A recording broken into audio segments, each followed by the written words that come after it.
Hello and welcome to Flagstaff TV. I'm here with the Executive Chairman at Sound Energy, Graham Lyon. Graham, good afternoon. Good afternoon, Oliver. Great to see you again. We've just concluded our AGM for 2023 and a stakeholder meeting as well. But of course, today there's also been the release of some really important news for Sound Energy. What can you tell us about that release this morning and what it means for Sound Energy?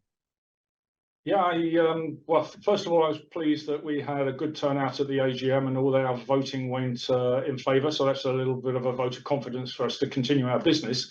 And the stakeholder meeting was far better attended, to be quite honest, with about 50 or so people and about 45 minutes worth of questions. So yeah, a lot of it was about the RNS that came out this morning, and that RNS has two parts to it.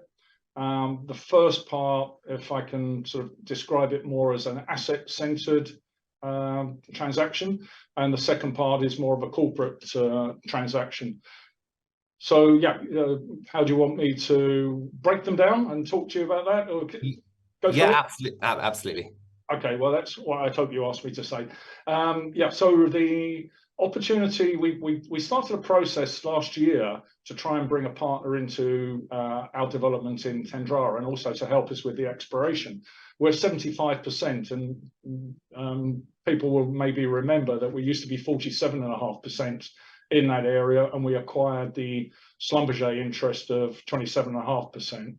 So 75% is quite large for Sound to deal with. So we've always been looking for a partner. And what we found is a like-minded partner who believes in the story in Morocco, believes in the gas story, believes in the potential of the Tendrara Basin and the Taghi Reservoir. And so they've structured a deal where they come into the project as though they were here a year ago. So they will be reimbursing us past costs for the activity that we've put in already. They will be funding their share of the go-forward costs for the micro LNG project. But more importantly, they've agreed to carry Sound up to a certain cap of their share of the phase 2 costs, provided we get to FID. And that's what everybody's intention is, the final investment decision to build the pipeline, to build the processing unit. So it's an attractive deal for Sound.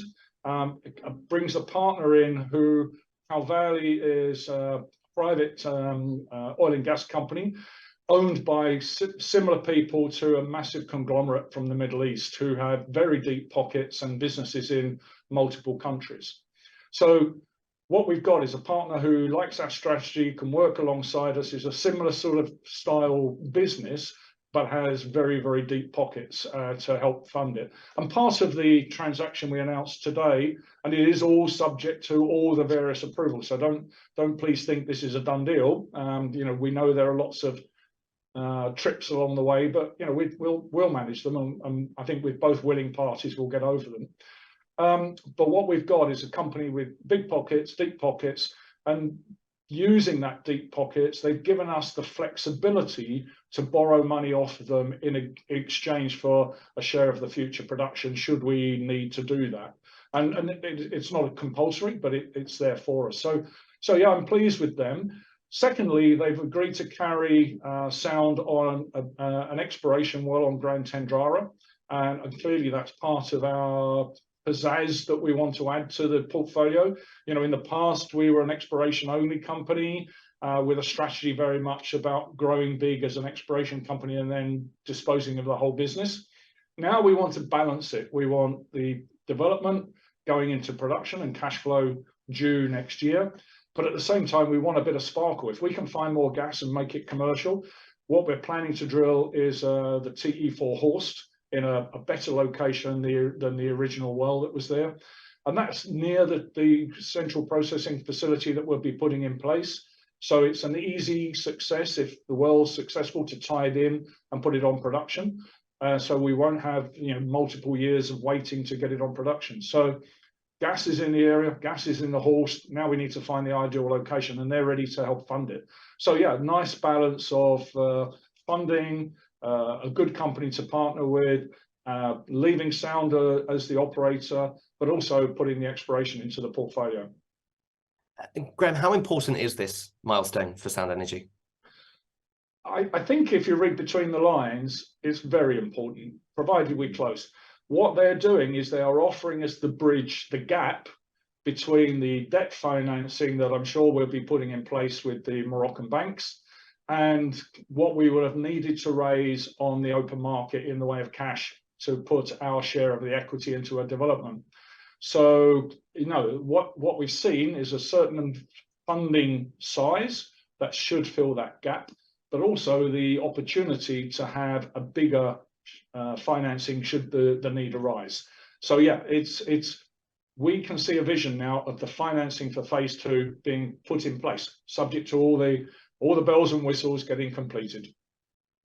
And assuming all of those do get completed, what is now the focus for you and your team? Well, we're very much focused on delivering our first phase, our microenergy project, as you know. Getting to FID on phase 2 is very important. And clearly, we are committed to work with the Moroccan government on further exploration in the area. So it's about a balance. It's about a portfolio that's got exploration, it's got development, it's got production. We're not there yet with production. That will be next year. Development's ongoing, and we'd like to restart the exploration. So yeah, a nice balanced company that's got sustainability, to use that word, in it. And Graham, what is this bridge financing that you've put in place? Well, this is a difficult one, Oliver, because, you know, how do we manage to do all the work we're trying to do with limited resourcing? So we've been struggling with recovering receivables from our Moroccan partners. We will get there, but it just takes a bit of time. We've stretched the funding that we've had in the company about as far as it would go without having to stop our progress on our projects or in our activity. So what we did is we found some investors. Rather than going to the market and doing a placing at a deep discount to the current share price, we found a group that were ready to give us some bridge financing, and that could be convertible at a premium of about 28% to yesterday's close on the share price. So it's almost like doing a placing, but at a premium rather than a deep discount if we'd hit the market. The market is not very active at the moment, and of course in the middle of summer there's not many people ready to put their hands in their pockets and buy stock in Sound. However, this is a group that are wealthy and have put a financing package together which I think bridges us quite nicely, and so it gives us the runway, gives us a good 6 months, 9 months of activity, so we don't stop the development, we don't stop the activities to bring forward phase 2, and we can progress all the other activities we've been telling everybody about. So yeah, it's a good thing to do, I think. Well, this certainly does sound like a really significant day in the story of Sound Energy. Graham, thank you once again for your time this afternoon. Yeah, it's been a busy but enjoyable day, Oliver. Thanks for talking with me. And I'm sure we will speak to you very soon. Thank you very much, and thank you for watching Flagstaff TV.